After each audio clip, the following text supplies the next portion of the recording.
आज मु मार्केट रू पुना आलू न आनी नुआ आलू कहीं आनी आ बेंगलोर मत नुआ आलू केते टंका पइला वीडियो लास्ट पर्यंत देखंतु जानि परिबे।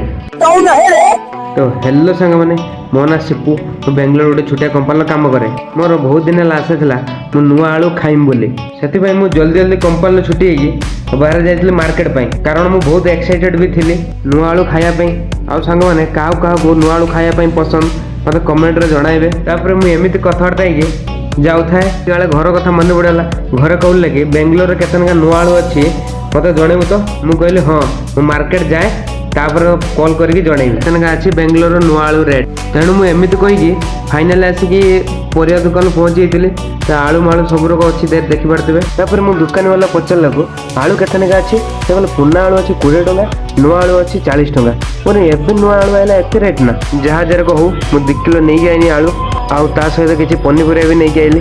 मोर से मन पड़ा रूम रो हल्दी पैकेट नाला तो मो अंकल दुकान आसी गोटे हल्दी पैकेट नहीं गनी और सांग मैंने देखी पार्छन तो बाहर जीवन केते कष्ट सब निजे करते पड़े। आउ सांग मैंने जो मैंने बेंगलोर रोचंदी आपण आड़े नुआ आलू केते मत कमेंट रे कहबे। रही जय जगन्नाथ।